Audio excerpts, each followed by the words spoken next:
अच्छा, इससे previous lecture में हमने कार्बोहाइड्रेट्स का सारा इंट्रोडक्शन पढ़ लिया, ठीक है। कार्बोहाइड्रेट्स क्या हैं क्या नहीं सब कुछ पढ़ लिया हमने, ठीक है। और मोनोसैकेराइड्स का सब कुछ पढ़ लिया मैंने, उसकी प्रॉपर्टीज़, कितने मोनोसैकेराइड्स है, क्या है क्या नहीं है, ठीक है। सब कुछ हमने पढ़ लिया था। ऑलिगो हमने पढ़ लिया था। अब लास्ट ये लेक्चर है पॉलीसैकेराइड्स का। उसके बाद जाके हमारा ये कार्बोहाइड्रेट्स कंप्लीट हो जाएगा, ठीक है। हमारा पूरा कार्बोहाइड्रेट्स पूरा कंप्लीट हो जाएगा, ठीक है। एंड उसके बाद जो भी पास्ट पेपर में क्वेश्चंस आए हुए हैं वो सारे के सारे हम यहाँ पे डिस्कस करेंगे कार्बोहाइड्रेट्स के। अब कैसे लेके चलेंगे वो मैं आपको थोड़ा सा गाइड कर दूँ, ठीक है। Let me erase it. तो कैसे लेके चलेंगे, सबसे पहले तो ये कि टॉपिक वाइज, ठीक है, टॉपिक वाइज करेंगे। उसके बाद उनके एमसीक्यूज़ करेंगे, एमसीक्यूज़ किए और उसके बाद जो भी चैप्टर कंप्लीट होता है ना, जो भी चैप्टर कंप्लीट होगा उस चैप्टर के हम एमसीक्यूज़ करेंगे, ठीक है। उस चैप्टर के एमसीक्यूज़ करेंगे हम, समझ आया। तो ऐसे हम लेके चलेंगे। और उसके बाद जितने भी पास्ट पेपर्स क्वेश्चंस हैं और जितने भी बोर्ड में अलग अलग बोर्ड्स पे एमसीक्यूज़ हैं तो एक एक चैप्टर्स के हम अलग करेंगे। बस ये लास्ट टॉपिक है, उसके बाद तो हम इसके कार्बोहाइड्रेट्स के एमसीक्यूज़ ही पढ़ेंगे। तो पॉलीसैकेराइड्स इससे पहले मैं दे चुका हूँ, फिर भी एक अगेन दे रहा हूँ। पॉली मीन्स ज़्यादा, ठीक है। सैकेराइड्स मीन्स शुगर्स, मतलब जिसमें ज़्यादा शुगर्स हो। अब ज़्यादा कितने शुगर्स हो तो मैं आपको एक चीज़ बता दूं कि जब भी हम पॉलीसैकेराइड को तोड़ें, ठीक है, जब भी हम पॉलीसैकेराइड को तोड़ें तो हमें कम से कम 11 मोनोसैकेराइड्स मिले। कितने मिले? कम से कम हमें कितने मिले? 11 मोनोसैकेराइड्स मिले, तो उसे हम कहते हैं पॉलीसैकेराइड्स। अगर ऐसा ना हो तो आप एक और डेफिनेशन याद कर लें कि जिसमें 10 से ज़्यादा मोनोसैकेराइड्स हो। कितने? 10 से ज़्यादा कितने होंगे? 11 ही होंगे। तो दोनों डेफिनेशन सेम ही है, ठीक है। अगर तोड़ने पे 11 मिलेंगी तो कम से कम कितने होंगे? 10 से ज़्यादा ही होंगे, ठीक है। समझ आया यहाँ पे? तो बस ये पॉलीसैकेराइड्स ऑलरेडी पढ़ चुके हैं हम, इसमें कोई अब न्यू नहीं है। जस्ट जो पॉइंट्स हैं अब वही पढ़ा हुआ है, ठीक है। डीपली पढ़ेंगे, बेफिक्र हो जाए, ओके। अपन हाइड्रोलाइसिस मोर देन 10 मोनोसैकेराइड्स। अच्छा, यहाँ पे ग्रामेटिकल मिस्टेक्स हो सकती है, यहाँ पे यील्ड आएगा जैसे, ठीक है। तो बस ठीक है। तो हाइड्रोलाइसिस में आपको मैंने लास्ट टॉपिक में समझाया था कि हाइड्रोलाइसिस क्या है, कि जब भी हम कोई बड़ी चीज़ छोटी चीज़ में तोड़ते हैं, ठीक है, किसी बड़ी चीज़ को तोड़ते हैं उस छोटी चीज़ में, तो वो कैसे तोड़ते हैं? हाइड्रोलाइसिस में तोड़ते हैं, पानी को ऐड करके तोड़ते हैं, ठीक है। उसे कहते हैं हाइड्रोलाइसिस। जब हम हाइड्रोलाइसिस करते हैं तो हमें कितने मिलेंगे? 10 से ज़्यादा। 10 से ज़्यादा कितने? 11, ठीक है। तो 10 से ज़्यादा हमें मोनोसैकेराइड्स मिलेंगे। और सबसे लार्जेस्ट ग्रुप क्या, कार्बोहाइड्रेट्स का सबसे लार्जेस्ट ग्रुप कौन सा है?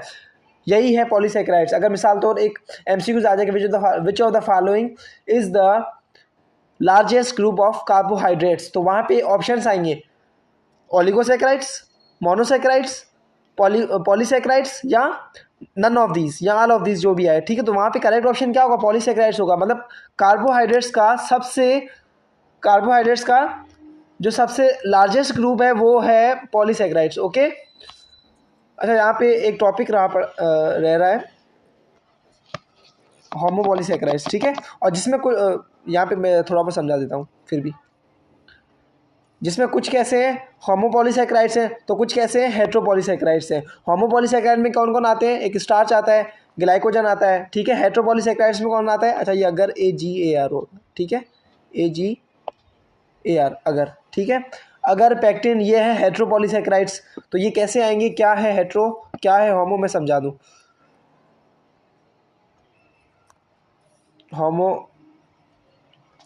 होमो मीन्स सेम, होमो मीन्स सेम, ठीक है। सैकेराइड मीन्स वैसे भी पॉलीसैकेराइड मतलब वो पॉलीसैकेराइड जिसमें सेम किस्म के मोनोमर हो, सेम किस्म के मोनोसैकेराइड्स हो, एक ही काइंड के मोनोसैकेराइड्स हो, तो उसे हम कहते हैं होमोपॉलीसैकेराइड। जैसे मिसाल तो आपको मैंने बताया था कि मैं यहाँ पे स्टार्च मैंने आगे पढ़ाऊंगा, ये देखो यहाँ पे लिखा हुआ है स्टार्च, तो ये मैं आपका पूरा पढ़ाऊंगा, लेकिन जस्ट यहाँ पे एक इंट्रो दे रहा हूँ, समझाता हूँ यहाँ पे, ठीक है, क्या है क्या नहीं है। जैसे मैंने आपको लास्ट टाइम पढ़ाया था ग्लूकोज, ठीक है। ग्लूकोज और ग्लूकोज मिला के क्या बनाएंगे? ग्लूकोज और ग्लूकोज बना के मिलके क्या बनाएंगे? माल्टोज बनाएंगे। क्या बनाएंगे? माल्टोज। जब माल्टोज आगे बढ़ता जाएगा, ठीक है, माल्टोज के साथ जब ग्लूकोज मिलते जाएंगे तो वहाँ पे ऑटोमेटिकली क्या बन जाएगा? वहाँ पे स्टार्च बन जाएगा। आप यहाँ पे देखो, स्टार्च में एक ही चीज़ है, अलग नहीं है। क्या है? एक ही चीज़, वो सिर्फ और सिर्फ ग्लूकोज है। यहाँ पे फ्रक्टोज नहीं है, यहाँ पे गैलेक्टोज नहीं है, यहाँ पे कुछ भी नहीं है, एक ही चीज़ है, क्या, ग्लूकोज। ओके, समझ आया कि जिसमें एक ही किस्म का मोनोसेक्राइड हो उसे हम कहते हैं होमोपॉलीसेक्राइड्स। और होमोपॉलीसेक्राइड्स में कौन कौन आते हैं, एक स्टार्च आता है, स्टार्च में भी ग्लूकोज होता है, ग्लाइकोजन आता है, ग्लाइकोजन भी ग्लूकोज से बनता है, ठीक है। स्टार्च होता है प्लांट्स में और ग्लाइकोजन किस में होता है, एनिमल्स में होता है, ह्यूमंस में होता है हमारा, ठीक है। ये मैं आगे जाके समझाऊंगा। एक तो ये हो गया। अगर अगर होमो एक जैसे हैं तो हेट्रो कैसे होंगे, जिसमें अलग अलग मिले हो, अलग अलग कैसे, जैसे मिसाल तो ग्लूकोज और फ्रक्टोज मिला हुआ हो, ग्लूकोज और फ्रक्टोज मिला हुआ, ग्लूकोज और गैलेक्टोज मिला हुआ, या फिर जो हमने और पढ़े थे दूसरे कार्बोहाइड्रेट्स हैं, राइबोज वगैरह जितने भी हैं अलग अलग, ठीक है। तो वो जो अलग अलग मिलते हैं, ठीक है, जो अलग अलग मिलते हैं तो उसे हम क्या कहेंगे, कहाँ गया, हेट्रोपॉलीसेक्राइड्स। क्या कहेंगे, हेट्रोपॉलीसेक्राइड। हेट्रोपॉलीसेक्राइड्स में कौन कौन आते हैं, एक अगर आता है और एक पैक्टिन आता है। यहाँ पे एग्जाम्पल्स लाजमी याद होने चाहिए, ठीक है। होमो में कौन कौन आते हैं, स्टार्च, ग्लाइकोजन। हेट्रो में कौन कौन आते हैं, अगर और पैक्टिन। यहाँ तक समझ आया, ठीक है। अब अलग अलग, हाँ, अब अलग अलग एक यहाँ पे हो गया हम स्ट्रक्चर, ठीक है। अब है एनर्जी स्टोर, मतलब पॉलीसेक्राइड्स का क्या क्या काम है। अब यहाँ पे ये फंक्शंस लिखे हुए हैं, ठीक है, वो तो बता दिए कैसे होते हैं कैसे नहीं। अब ये जो लिखे हुए हैं ना, ये दोनों फंक्शंस लिखे हुए हैं, ठीक है, कि पॉलीसेक्राइड्स के क्या क्या फंक्शन है।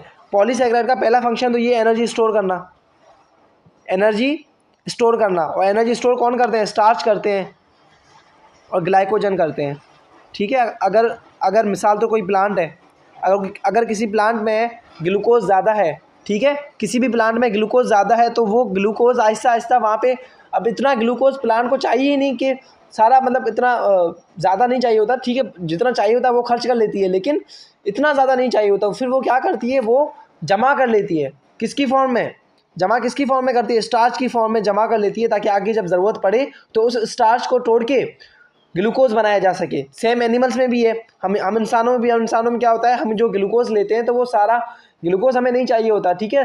तो वो ग्लूकोज क्या करते हैं, आहिस्ता आहिस्ता हम जमा करते हैं, किसकी फॉर्म में जमा करते हैं, ग्लाइकोजन की फॉर्म में जमा करते हैं, ठीक है।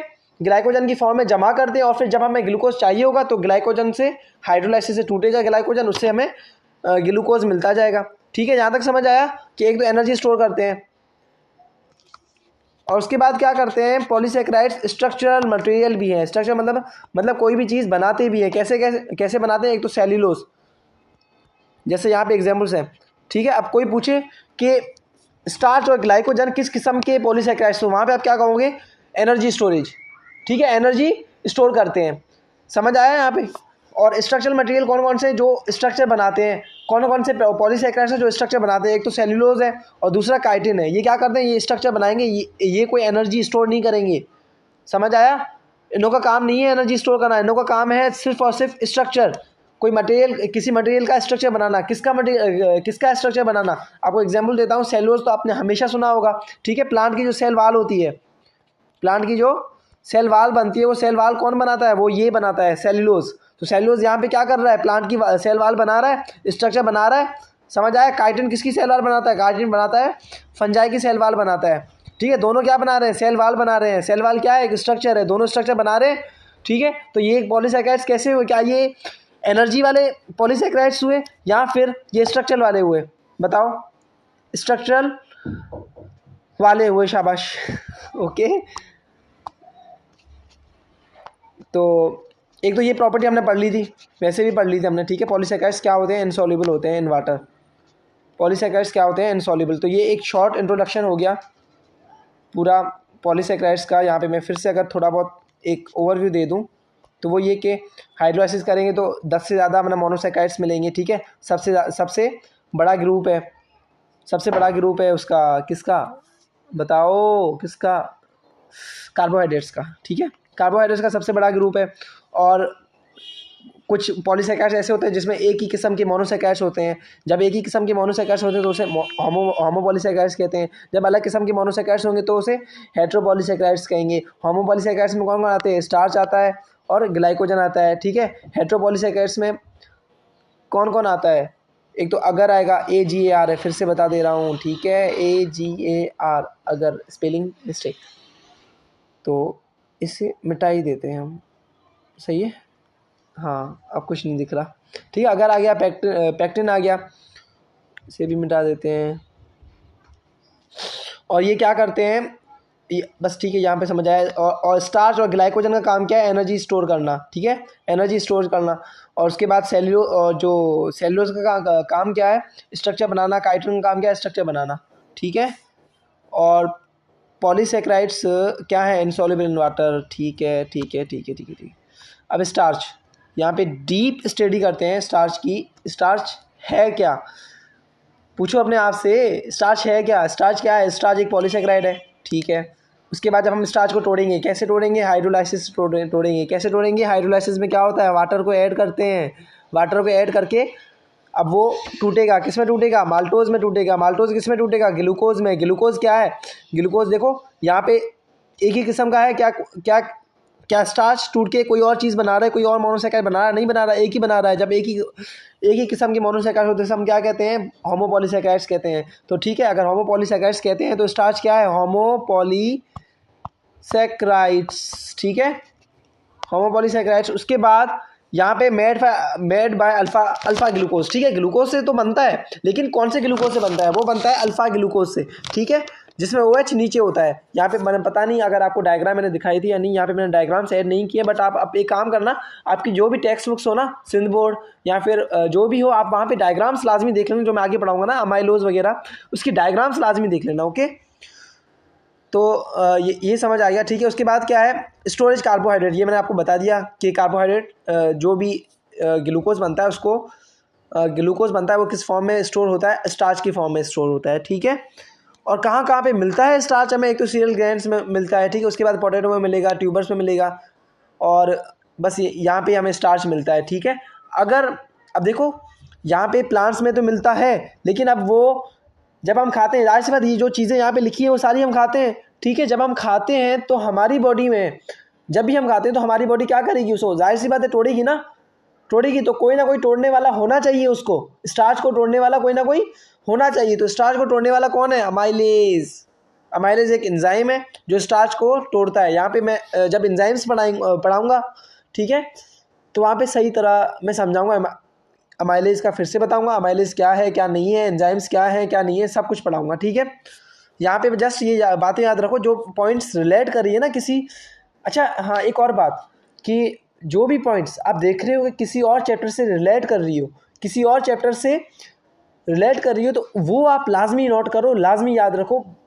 70 से 80% चांसेस हैं कि जो भी वो देते हैं ना, टेस्ट आसान होती है एमडीकेट की, लेकिन यहाँ पे बच्चे कंफ्यूज कैसे हो जाते हैं, बच्चे कंफ्यूज ऐसे हो जाते हैं कि वो सोचते हैं जो चैप्टर में दिए हुए हैं वही आएंगे, लेकिन एमडीकेट वाले क्या करते हैं, जो चैप्टर का इजी, हालांकि क्वेश्चंस इजी आते हैं। आप जब पास पेपर में देखोगे ना, जब भी आप पास पेपर देखोगे तो वहाँ पर अब आप सॉल्व करोगे पास पेपर्स, जितने भी पास पेपर आप सॉल्व करोगे आपको बिल्कुल आसान लगेंगे, ठीक है, बिल्कुल ईजी लगेंगे। क्यों, क्योंकि आप वो चीज़ आप पढ़ रहे हो। जाहिर सी बात है जब आप टेस्ट दोगे तब वो जितने भी चैप्टर्स हैं सबका कॉम्बिनेशन होगा, सबका क्या होगा, कॉम्बिनेशन। तो वहाँ पे आप एक कंफ्यूज हो जाओगे। तो इस वजह से जो भी एक चैप्टर से दूसरे चैप्टर में, ठीक है, एक चैप्टर से दूसरे चैप्टर में जो रिलेट कर रहा है कोई भी ऐसा पॉइंट, तो वो लाजमी याद रखो, ठीक है, वो लाजमी याद रखो, इंपॉर्टेंट है वो, लाजमी याद रखो। क्यों इंपॉर्टेंट है, क्योंकि MCQs ऐसे ही बनते हैं, ओके। बस खैर है, मैं सारे MCQs कराऊंगा, वो तो आप बेफिक्र हो जाएं, ठीक है, मैं सारे MCQs कराऊंगा, कोई भी चीज़ हम नहीं छोड़ेंगे, पहली बात यही है, जितना भी है सब कुछ पढ़ेंगे, okay. So let's get back to the point. Mileage बढ़ा लिया। अब दो किस्म के स्टार्च होते हैं, यहाँ पे लिखा हुआ है, मैं यहाँ पे समझा दूँ। स्टार्च जो होते हैं ना, स्टार्च के दो किस्म, दो टाइप्स होते हैं, दो काइंड्स होते हैं, दो किस्म होते हैं, जो भी कहो, ठीक है। वो होते हैं, एक का नाम है अमाइलोज,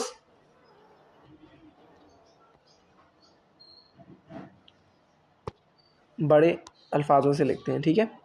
एक का नाम क्या है, अमाइलोज। एक का नाम क्या है, अमाइलोज। अब अमाइलोज सबसे पहली बात क्या है कि अनब्रांच्ड है, ठीक है। क्या है, अनब्रांच्ड है। मतलब अनब्रांच मतलब क्या है, लीनियर है, ठीक है। क्या है, लीनियर मतलब सीधा नहीं है, ठीक है, जिसमें कोई किसी किस्म की ब्रांचेस ना हो, ठीक है, कोई भी किसी किस्म की ब्रांचेस ना हो। अमाइलोज में किसी किस्म की ब्रांचिंग नहीं होती और वो लीनियर होता है, सीधा होता है। ठीक है, यहाँ तक समझ आया। एक तो पॉइंट ये होगी अमाइलोज की, और दूसरी पॉइंट क्या होगी, अमाइलोज में जो ग्लाइकोसिडिक, मैंने आपको बताया था कि जितने भी कार्बोहाइड्रेट्स हैं उसमें जो बॉन्ड होता है वो कौन सा होता है, ग्लाइकोसिडिक बॉन्ड होता है। ये मैंने बताया था ये ग्लाइकोसिडिक बॉन्ड होता है। ठीक है, ग्लाइकोसिडिक बॉन्ड तो होता है, लेकिन लिंकेज कौन सी होती है, वो होती है अल्फा 1,4, अल्फा 1,4 ग्लाइकोसिडिक लिंकेज होगी। ठीक है, अल्फा 1,4 होती है यहाँ पे। तो ये आ गया समझ। अच्छा मैंने, हाँ एक और चीज़, अब मेन चीज़, ठीक है ये मैं पॉइंट लास्ट में बताऊंगा, फिलहाल ये अब अमाइलोपेक्टिन का बता दूं। कहाँ गया अमाइलोपेक्टिन, हाँ ये अमाइलोपेक्टिन। ठीक है, अमाइलोपेक्टिन में ब्रांचेस जो होती हैं वो ब्रांचेस बहुत होती हैं। फ़र्क क्या है, पहला फ़र्क कि अमाइलोज जो है वो, उसमें ब्रांचेस नहीं होती, इसमें ब्रांचेस क्या होंगी, ज़्यादा होंगी। क्या होंगी, ज़्यादा, बहुत ज़्यादा। ठीक है, ब्रांचेस पहला डिफरेंस। दूसरा डिफरेंस क्या है कि इसमें जो वो होती है ना, क्या नाम है, लिंकेज होती है, वो अल्फ़ा 1,6 भी होती है। अल्फ़ा 1,6 उसमें क्या, उसमें इसमें अल्फ़ा 1,4 तो होती है, लेकिन अल्फ़ा 1,6 भी होती है। लेकिन अमाइलोज में कौन सी लिंकेज होती है, अल्फ़ा 1,4 होती है। ठीक है, ये एक डिफरेंस हो गया। अच्छा दूसरा डिफरेंस यहाँ पे मेन और इम्पॉर्टेंट डिफरेंस, अब यहाँ पे सुन लो। मैंने आपको बताया कि जितने भी पॉलीसैकेराइड्स हैं तकरीबन, आपने ये देखा होगा, मतलब मैंने पॉइंट भी पढ़ाई थी इससे पहले। क्या पढ़ाया था मैंने कि इनसॉल्युबल इन वाटर हैं, इनसॉल्युबल इन वाटर, ये पढ़ाया था मैंने, याद है या नहीं, या जस्ट रिवाइज कर रहा हूँ या बस, हाँ ये तो याद ही होगा। मैंने बताया था कि इनसॉल्युबल इन वाटर है जितने भी पॉलीसैकेराइड्स हैं। लेकिन लेकिन लेकिन लेकिन अमाइलोज जो है वो इनसॉल्युबल तो है। ठीक है, ये बात सच है। अगर ऐसा क्वेश्चन आ जाए कि amylose is dash in water, soluble insoluble क्या है क्या नहीं, तो वहाँ पे आप क्या करोगे, इनसॉल्युबिलिटी करोगे। लेकिन हॉट वाटर में क्या होता है, ये सॉल्युबल हो जाता है हॉट वाटर में। ठीक है, क्या हो जाता है, सॉल्युबल। गर्म पानी में ये सॉल्युबल है। ठीक है, यहाँ पे जो मैंने सॉल्युबल लिखा हुआ ना, कहाँ पे लिखा हुआ था सॉल्युबल इन वाटर, यहाँ पे सॉल्युबल नहीं आएगा, यहाँ पे सॉल्युबल इन हॉट वाटर आएगा। ठीक है, तो बस यही है, समझ आया। 3 डिफरेंसेस के, अमाइलोज क्या है, अमाइलोपेक्टिन क्या है। पहला डिफरेंस कि अमाइलोज जो है वो है अनब्रांच, मतलब इसमें कोई किसी किस्म की ब्रांचिंग नहीं होती। ठीक है, और जो पेक्टिन होती है उसमें ब्रांचेस बहुत ज़्यादा होती हैं, पहला डिफरेंस। दूसरा डिफरेंस, इसमें अल्फ़ा 1,4 है, इसमें अल्फ़ा 1,6 है। तीसरा डिफरेंस, ये अमाइलोज जो है वो सॉल्युबल है हॉट वाटर में, सॉल्युबल इन हॉट वाटर। ठीक है, अमाइलोपेक्टिन क्या है, कंप्लीटली इनसॉल्युबल इन वाटर, मतलब चाहे गर्म लाओ चाहे ठंडा लाओ, बहुत ही ज़्यादा ज़िद्दी है, किसी में भी मतलब सॉल्युबल नहीं होगा ये। ठीक है, समझ आया, ओ माय गॉड, यहाँ तक समझ आया। ठीक है, तो ये स्टार्च हो गया हमारा कंप्लीट, आसान है, जस्ट फोकस करें, ध्यान दें। अच्छा यहाँ पे बस ये हमारे कुछ लेक्चर्स जो स्टार्टिंग वाले हैं ना, वही मोबाइल से होंगे, आप बेफिक्र हो जाए। उसके बाद मैं कोशिश करूँगा कि बोर्ड पे आऊँगा, बताऊँ क्यों, पूछो। हाँ, तो वो इसलिए क्योंकि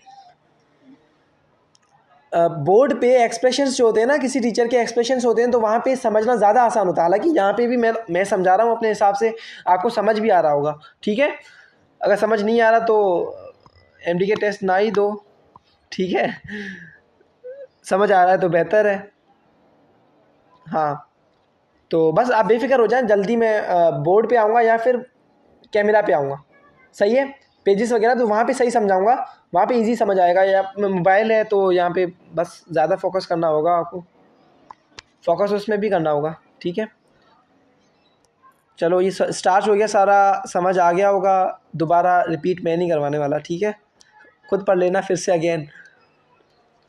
अबे ग्लाइकोजन, हाँ स्टार्च कहाँ पे मिलता है, स्टार्च कहाँ पे मिलता है, ये मिलता है प्लांट्स में, ये मैंने बता भी दिया था, फिर से बता रहा हूँ। ठीक है, स्टार्च प्लांट्स में होता है। ग्लाइकोजन, अब ग्लाइकोजन जो होता है ना, ग्लाइकोजन भी होमोपॉलीसैकेराइड है, मतलब एक ही किस्म के होता है। इसमें क्या होता है, ग्लूकोज, ये भी ग्लूकोज से ही बनता है। ठीक है, इसमें भी अल्फा ग्लूकोज होता है। अब यहाँ पे जो सिमिलरिटी है ना, यहाँ पे जो सिमिलरिटी है वो ध्यान रखना। पहला क्या कि स्टार्च भी होमोपॉलीसैकेराइड है, हाँ ग्लाइकोजन भी होमोपॉलीसैकेराइड है। स्टार्च भी अल्फा अल्फ़ा ग्लूकोज से बनता है, हाँ ये भी अल्फ़ा ग्लूकोज से बनता है। स्टार्च भी स्टोरेज कार्बोहाइड्रेट है, हाँ ये भी स्टोरेज कार्बोहाइड्रेट है। लेकिन स्टार्च जो है वो है स्टोरेज कार्बोहाइड्रेट किसका, वो है प्लांट्स का। और जो ग्लाइकोजन है वो ग्लाइकोजन जो है वो स्टोरेज कार्बोहाइड्रेट किसका है, वो है एनिमल का। समझ आए, ये डिफरेंस है, बहुत बड़ा डिफरेंस, ठीक है, बहुत बड़ा डिफरेंस, याद रखना, याद रखना, बिल्कुल याद रखना। ओके, अब ग्लाइकोजन कहाँ कहाँ होता है हमारी बॉडी में, हम इंसानों की बॉडी में कहाँ पे होता है, वो होता है एक तो लिवर में होता है और दूसरा मसल्स में होता है, ठीक है। हमारी जो मसल्स वगैरह जो हम बॉडी दिखा रहे होते हैं ना हमने, ठीक है, मसल्स दिखा रहे होते हैं, तो वहाँ पे क्या होता है, वहाँ पे ग्लाइकोजन होता है। लिवर में क्या होता है, ग्लाइकोजन होता है। तो जब भी बॉडी को ज़रूरत पड़ेगी ग्लूकोज की, तो वहाँ पे बॉडी हमारी लिवर से रिक्वेस्ट करेगी, मसल से रिक्वेस्ट करेगी। क्यों रिक्वेस्ट करेगी, क्योंकि हमें ग्लूकोज चाहिए होगा। और ग्लूकोज किसके पास होता है, लिवर के पास। हमारी बॉडी मजबूर होती है, मसल्स और लिवर के सामने मजबूर होती है जब हमें ग्लूकोज चाहिए होता है, ठीक है। तो ये समझ। और अच्छा, ऐसे एनिमल्स स्टार्च भी कहते हैं। एनिमल्स स्टार्च क्यों कहते हैं, क्यों कहते हैं, ओ यहाँ पे एक और चीज़ मिस हो गई, एक और चीज़ मिस हो गई, पता नहीं कैसे मिस हो गई, मुझे खुद नहीं पता, मैं आगे बढ़ाता हूँ, ठीक है। खैर इंसान है, मिस्टेक्स होती हैं। तो इसको एनिमल्स स्टार्च भी कहते हैं। एनिमल्स स्टार्च क्यों कहते हैं, क्योंकि इसका काम क्या है, स्टोर करना। स्टोर करना, क्या स्टोर करना, ग्लूकोज स्टोर करना, ठीक है, ग्लूकोज स्टोर करना। लेकिन वो जो ग्लूकोज स्टोर करता है किस में करता है, किसकी फॉर्म, ग्लूकोज की फॉर्म जो स्टोर करता है वो प्लांट्स में करता है। और जो एनिमल्स करता है वो किस में करता है, वो जो ग्लाइकोजन करता है वो किस में करता है, एनिमल्स में करता है। इस वजह से इसे एनिमल्स स्टार्च भी कहते हैं, ठीक है। एक और चीज़ यहाँ पे मिस हो गई मुझसे, वो मैं यहाँ पे समझा दे रहा हूँ। यहाँ पे स्पेस मैंने इसलिए रखी है ताकि मैं समझा पाऊँ, ठीक है। Thank me later. तो कैसे पता चलेगा कि किसी सैंपल, पहली बात कोई भी सैंपल लो आप, तो कैसे पता चलेगा किसी सैंपल में ग्लाइकोजन है या फिर स्टार्च है, कैसे पता चलेगा, सोचो, बताओ, सोच के बताओ, पॉज नहीं करोगे, मैं डायरेक्ट बता देता हूँ, ठीक है। ग्लाइकोजन, तो हम ये आयोडीन टेस्ट करते हैं। सबसे पहले यहाँ पे ये पता होना चाहिए कि आयोडीन टेस्ट किस लिए होती है। आयोडीन टेस्ट इसलिए होती है कि कोई भी डिटेक्शन ऑफ पॉलीसैकेराइड्स, ठीक है, डिटेक्शन ऑफ पॉलीसैकेराइड्स। मतलब आयोडीन टेस्ट इसलिए करते थे कि हमें पता चल सके कि किसी सैंपल में पॉलीसैकेराइड है या फिर नहीं, पॉलीसैकेराइड है या फिर नहीं, ठीक है। अगर यहाँ पे अगर हुआ तो यहाँ पे दो रिजल्ट्स आएंगे। अगर पॉलीसैकेराइड हुआ तो यहाँ पे दो रिजल्ट्स आएंगे। पहला कौन सा रिजल्ट आएगा, ठीक है, वो मैं आगे सेलुलोज का भी आगे बताऊंगा, आप बेफिक्र हो जाएं, ठीक है। तो पहले मैं जो पढ़ा है ना वो बता रहा हूँ, ठीक है। स्टार्च मैंने पढ़ा लिया। अगर इन केस ब्लू कलर आ रहा है या फिर पर्पल कलर आ रहा है, पर्पल के बाद वॉयलेट आ रहा है, ठीक है। अगर ये कलर आ रहा है, आयोडीन जब हम डालते हैं किसी भी सैंपल में, अगर ये तीनों कलर्स आ रहे हैं, जब ये तीनों कलर्स आ रहे हैं ना, तो डायरेक्ट वहाँ पे समझ आएगी कि वो वहाँ पे स्टार्च मौजूद है, ठीक है। समझ आया। सबसे पहले आयोडीन टेस्ट हम क्यों करते हैं, क्योंकि पॉलीसैकेराइड्स की डिटेक्शन करने के लिए कि किसी सैंपल में पॉलीसैकेराइड है या फिर नहीं। अगर है तो यहाँ पे दो रिजल्ट्स आएंगे। पहला कौन सा आएगा, मतलब पहला यही है कि यहाँ फिर ब्लू होगा, यहाँ पर्पल होगा, यहाँ वॉयलेट होगा। अगर ये हुआ तो इसका मतलब समझ जाना कि जो पॉलीसैकेराइड है उसका नाम क्या है, उसका नाम है स्टार्च महाराजा होगा, ठीक है वहाँ पे। और सेम जब आयोडीन टेस्ट करेंगे तो वहाँ पे अगर रेड कलर आया ना, रेड या फिर reddish brown, reddish brown colour आया, ठीक है, रेड या फिर रेडिश ब्राउन, तो वहाँ पे समझ आना कि वहाँ पे क्या है, वहाँ पे ग्लाइकोजन है, ठीक है, वहाँ पे क्या है, ग्लाइकोजन। ओके, सबसे पहले आयोडीन टेस्ट क्यों, क्योंकि हमें पता चल सके कि किसी सैंपल में पॉलीसैकेराइड है या फिर नहीं। अगर है तो वहाँ पे दो रिजल्ट्स आएंगे। पहला कौन सा, कि ब्लू ब्लैक या फिर जो भी हो, ठीक है, वॉयलेट वगैरह पर्पल जो भी हो, ठीक है, वो आया तो वहाँ पे हम समझ जाएंगे क्या होगा, स्टार्च होगा, ठीक है, स्टार्च मौजूद होगा। और एक बात और, अगर रेडिश ब्राउन आया तो वहाँ पे हमें कैसे क्या पता चलेगा कि ग्लाइकोजन है, ठीक है। समझ आया यहाँ पे, बोलो भाई, ठीक है। अमाइलोज हो गया, अमाइलोपेक्टिन, हाँ ये चीज़ें रह रही है ना। ला ठीक है, ग्लाइकोजन हो गया, होमोपॉलीसेकेराइड बता दिया मैंने, अल्फा ग्लूकोज बता दिया, स्टोरेज कार्बोहाइड्रेट है बता दिया, कहाँ पे होता है, लिवर में होता है, मसल्स में होता है बता दिया, और क्या कहते हैं उसको, एनिमल्स स्टार्च कहते हैं बता दिया। आयोडीन टेस्ट में कौन सा कलर देता है, रेड या फिर रेडिश ब्राउन। अच्छा ग्लाइकोजन और यहाँ पे सिमिलरिटी है, ठीक है, ग्लाइकोजन और अमाइलोपेक्टिन दोनों एक जैसे ही है, लेकिन फ़र्क क्या है, फ़र्क ये है कि ग्लाइकोजन में ज़्यादा ब्रांचिंग होती है। अगर मिसाल तो यहाँ पे मैं एक कार्बन बना रहा हूँ, ठीक है, अब ये मैं स्टार्च बना रहा हूँ, अमाइलोपेक्टिन बना रहा हूँ, आप डायग्राम देख लेना आपको समझ आ जाएगा। अब ये मिसाल तौर, ठीक है, क्या नाम है, अमाइलोपेक्टिन है, यहाँ पे कितनी 3 ब्रांचें ये बनी हुई है, ठीक है, और ये फिर ये ग्लाइकोजन है। अब ये देखो एक ब्रांच यहाँ पे बनी हुई है, फिर यहाँ पे ब्रांच, फिर यहाँ पे, फिर यहाँ पे, फिर यहाँ पे, फिर यहाँ पे, ये देखो कितनी ब्रांचें बनी हुई हैं। समझ आया, यहाँ पे भी सेम ही है, लेकिन फ़र्क क्या है, फ़र्क ये है कि ग्लाइकोजन में जो ब्रांचेस होती हैं वो ज़्यादा होती हैं, ठीक है, ये समझ आ गया होगा। अब सेल्यूलोज, उसके बाद लास्ट पता नहीं कौन सा है, काइटिन है। फिर हमारा जो लेक्चर है वो मंतकी अंजाम तक पहुँचेगा। अब सेल्यूलोज लास्ट है, आई मीन इससे पहले सेकंड लास्ट है, सॉरी, सेल्यूलोज। सबसे पहले सेल्यूलोज के बारे में मैंने आपको क्या बताया कि प्लांट की सेल वॉल बनाता है, प्लांट की सेल वॉल, पहले मैंने ये बताया। और दूसरा मैंने क्या बताया था कि जो सेल्यूलोज है वो कौन सा पॉलीसेकेराइड्स है, वो है स्ट्रक्चरल पॉलीसेकेराइड, स्ट्रक्चरल मटेरियल, ठीक है, यहाँ तक समझ आया, ये मैंने बता दिया था वहाँ पे। उप्स,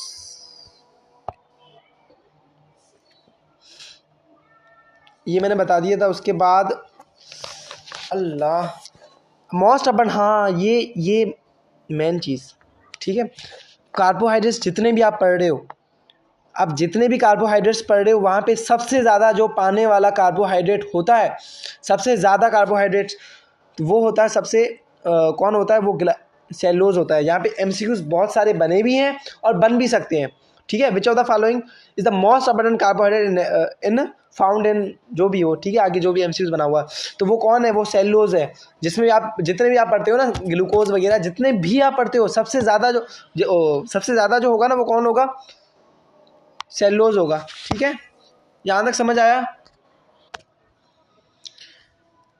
हाँ कहाँ थे हम, मोस्ट अबंडेंट कार्बोहाइड्रेट, ठीक है, ये मैंने बता दिया। उसके बाद क्या है, होमोपॉलीसेकेराइड, ये भी मैंने बता दिया, बताया नहीं था, सॉरी, ये भी होमोपॉलीसेकेराइड है, ठीक है, इसमें भी एक ही किस्म के होंगे, ठीक है, इसमें क्या होगा, ग्लूकोज होगा इसमें भी।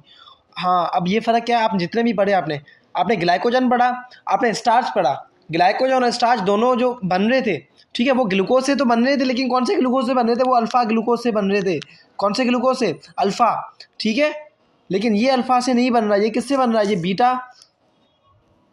बीटा से बन रहा है, ठीक है, समझ आया, ये एक डिफरेंस है कि पहली बात तो सिमिलरिटी क्या क्या कि स्टार्च जो है वो क्या, अच्छा लूँ जिसमें मज़ा भी है, ठीक है, ब्लैक लेता हूँ, हाँ ठीक है।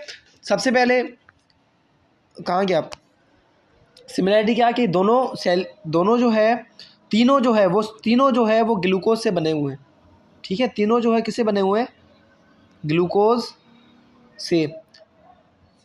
स्टार्च भी ग्लूकोज से बना हुआ है, ग्लाइकोजन भी ग्लूकोज से बना हुआ है, ठीक है, स्टार्च भी ग्लूकोज से, सेलुलोज भी ग्लूकोज से बना हुआ है, लेकिन फ़र्क क्या है, स्टार्च जो है वो किससे बना हुआ है, अल्फ़ा, ठीक है, ग्लाइकोजन जो वो किससे बना हुआ है, अल्फ़ा, लेकिन ये अल्फ़ा से नहीं बना हुआ, ठीक है, ये जो बना हुआ है ये अल्फ़ा से बना हुआ है, ये अल्फ़ा से बना हुआ है, लेकिन ये जो बना हुआ है वो बीटा ग्लूकोज से बना हुआ है, ठीक है, समझ आया। ये स्टार्च, ग्लाइकोजन और सेल्यूलोज ये डिफरेंस है, तीनों ग्लूकोज से बने हुए, लेकिन फ़र्क क्या है, ग्लाइकोजन और स्टार्च में जो होता है वो अल्फ़ा ग्लूकोज होता है, और सेल्यूलोज में जो ग्लूकोज होता है वो कौन सा होता है, बीटा ग्लूकोज, ओके, एक फ़र्क ये, ठीक है, बस ये बता दिया। उसके बाद हाँ, लिंकेज होती है वो कौन सी होती है, 1,4 ग्लाइकोसिडिक लिंकेज, ये आपको याद करना होगा, ग्लाइकोसिडिक लिंकेज। स्ट्रक्चरल कार्बोहाइड्रेट ये मैंने बता दिया था, सेल वाल का मैंने बता दिया था, ठीक है, कि सेल वाल बनाते हैं। कॉटन एंड पेपर, हाँ जो कॉटन हमें मिल रहा है ना, कॉटन पेपर्स जो हम जो भी ये हम कॉपीज़ वगैरह यूज़ कर रहे हैं, ठीक है, जो MD-CAT की तैयारी, जो प्रिपरेशन हम कर रहे हैं, फिर वो जो गुस्से में सिलेक्शन नहीं होती, फिर वो जो पेज तोड़ते हैं, ठीक है, तो वो जो पेज बन रहे हैं, वो जो पेज बन रहे हैं वो किससे बनते हैं? वो सेलुलोज से ही बनते, प्लांट से तो बनते हैं, लेकिन प्लांट्स में किससे? सेलुलोज से बने होते हैं, ठीक है। यहाँ तक समझ आया? अब ये भी मैंने आपको बताया आयोडीन टेस्ट क्यों होती है, क्योंकि पॉलीसैकेराइड की डिटेक्शन के लिए कि किसी में पॉलीसैकेराइड है या फिर नहीं। तो अगर पॉलीसैकेराइड की डिटेक्शन के लिए आयोडीन की टेस्ट हो रही है तो सेलुलोज क्या है? वो भी पॉलीसैकेराइड, जाहिर सी बात है उसमें भी आयोडीन टेस्ट होगी, ठीक है। जब इसकी आयोडीन टेस्ट करेंगे हम, जब इसमें आयोडीन डालेंगे, ठीक है, किसी सैंपल में आयोडीन डालेंगे, तो अगर उसमें कलर कोई भी ना निकले, अगर ब्लू ब्लैक वगैरह निकले तो स्टार्च, अगर रेड निकले तो ग्लाइकोजन, अगर कोई भी कलर ना निकले तो वो क्या होगा? वो होगा सेल्यूलोज, ओके। और यहाँ पे कह रहे हैं रिजेंबल्स विथ अमाइलोज। दो चीज़ें याद रखनी है, पहला ग्लाइकोजन, ग्लाइकोजन किस जैसा होता है? अमाइलोपेक्टिन जैसा, अमाइलो, आगे पेक्टिन लिख लेना, ठीक है, अमाइलोपेक्टिन जैसा। और जो सेलुलोज है वो किस जैसा होगा? वो होगा अमाइलोज जैसा, ठीक है। वो किस जैसा होगा? अमाइलोज जैसा, ओके, ठीक है। ये लाजमी याद रखना, ये जो पॉइंट्स आपस में मिल रही है ना, एक टॉपिक से दूसरी पॉइंट में, दूसरे टॉपिक पे मिल रही है, एक चैप्टर से दूसरे टॉपिक से दूसरे चैप्टर से मिल रही है, तो वो लाजमी याद रखना, क्योंकि वो हाई चांसेस हैं कि MD-CAT में जो क्वेश्चंस बने ऐसे ही बने, ठीक है। ये हो गया काइटिन। हाँ,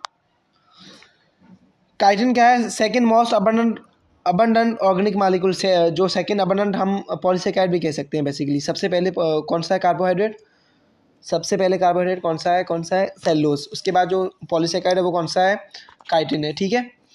ये समझ आया? उसके बाद ये भी होमोपॉलीसैकेराइड है। हेट्रो वाले कौन से थे? हेट्रो वाले लाजमी याद रखने, कौन से थे? अगर है, ठीक है, अगर, और दूसरा पेक्टिन, अगर और दूसरा पेक्टिन, ठीक है। ये हेट्रो वाले हैं। बाकी सब जितने भी आप तकरीबन देख रहे हो ना, काइटिन, सेलुलोज, ग्लाइकोजन, जितने भी आपने मतलब आपके बुक्स में दिए हुए हैं वो तकरीबन सारे होमोपॉलीसैकेराइड्स हैं, ठीक है। और पढ़ाई भी होमोपॉलीसैकेराइड्स हैं, बाकी और कुछ हेट्रो वाले दिए भी नहीं हुए यहाँ पे। स्ट्रक्चरल कार्बोहाइड्रेट्स, ठीक है। काइटिन का मैंने स्टार्टिंग में बता दिया, पता नहीं या नहीं, फिर से बता देता हूँ। काइटिन भी स्ट्रक्चर, जैसे सेलुलोज है ना, सेलुलोज भी स्ट्रक्चरल है, तो काइटिन भी क्या है? वो भी स्ट्रक्चरल है, ठीक है, वो भी स्ट्रक्चरल। काइटिन जो है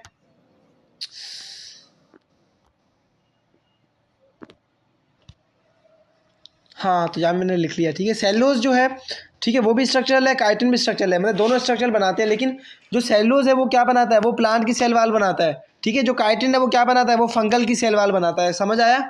ठीक है, तो ये दोनों डिफरेंट, पहले सिमिलरिटी क्या है कि दोनों स्ट्रक्चरल वाले हैं, दोनों जो पॉलीसैकेराइड्स हैं वो क्या है? स्ट्रक्चरल वाले हैं, ठीक है। और डिफरेंस क्या है कि ये जो है प्लांट की सेल वाल बनाता है, ये जो है फंगल सेल वाल बनाता है। ये डिफरेंस लाजमी याद रखना। जैसे मैंने ग्लाइकोजन और स्टार्च का डिफरेंस, दोनों जो है क्या है? पॉलीसैकेराइड्स हैं, ठीक है। दोनों जो है होमोपॉलीसैकेराइड्स हैं, ठीक है। दोनों जो है एनर्जी स्टोरेज हैं, ठीक है। दोनों जो है स्टोरेज कार्बोहाइड्रेट्स हैं, वो भी ठीक है। लेकिन डिफरेंस क्या है कि ग्लाइकोजन जो है वो एनिमल का स्टोरेज है, और स्टार्च जो है वो प्लांट का स्टोरेज है। सेम यहाँ पे डिफरेंस है ये, ठीक है। ये डिफरेंस लाजमी याद रखना, ओके। हाँ, तो कहाँ कहाँ पे मिलता है हमें, ठीक है। फंगल की सेल वाल में तो मिलेगा, पहली बात। और दूसरा कहाँ पे मिलता है? अर्थ्रोपोड्स, जो आप पढ़ेंगे आगे कि अर्थ्रोपोड्स क्या आगे पढ़ेंगे, ठीक है, उसके जो एक्जोस्केलेटन में वहाँ पे भी मिलते हैं। ये आप नेक्स्ट जो हम पढ़ेंगे एनिमल किंगडम पूरा पढ़ेंगे, वहाँ ये पॉइंट वहाँ तक छोड़ते हैं, ठीक है, वहाँ पे सही से पढ़ेंगे, ओके। तो इसे क्या कहते हैं? फंगल सेलुलोज भी कहते हैं। क्यों फंगल सेलुलोज कहते हैं? क्योंकि सेलुलोज का काम क्या है? सेल वाल बनाना। ये भी सेल वाल बना रहा है, लेकिन ये किसकी सेल वाल बना रहा है? ये बना रहा है फंगल सेल वाल, फंजाई की सेल वाल। अगर फंजाई की सेल वाल बना रहा है तो इसे क्या कहेंगे? फंगल सेल वाल का, फंगल सेलुलोज कहेंगे, ठीक है। और सिमिलरिटी दूसरी क्या है? सेलुलोज जो है उसमें भी बीटा जो लिंकेज थी, जो ग्लाइकोसिडिक लिंकेज थी, उसमें कौन सी थी? β14 थी कहो हाँ हाँ, ठीक है। और काइटिन में भी β14 है, ठीक है, समझ आया? तो बस यही है, पूरा चैप्टर आसान था, इतना मुश्किल नहीं है, बस ध्यान देना है, ठीक है। कैसे पढ़ाया, कैसे पढ़ा, वो चीज़ मैटर करती है। अब हम ये चैप्टर कंप्लीट करके उसके बाद देखते हैं क्या पढ़ाना है क्या नहीं, कौन सा चैप्टर पढ़ाना है वो लास्ट में देखेंगे। ओके, अच्छा मुझे कमेंट्स लाजमी करना, ठीक है। अगर समझ आया मुझे लाजमी कमेंट्स में बताना कि समझ आया या नहीं। अगर ना आया तो मैं कोई और तरीका इस्तेमाल करूं, पहली बात तो ये। बाकी बोर्ड वगैरह पे हम आएंगे लाजमी, वो आप बेफिक्र हो जाएं, बोर्ड पे आएंगे, कॉपी पे आएंगे, वो हम पढ़ाएंगे। लेकिन मैं जस्ट मोबाइल का पूछ रहा हूँ, समझ आया या फिर नहीं, ठीक है, लाजमी बताना। ओके।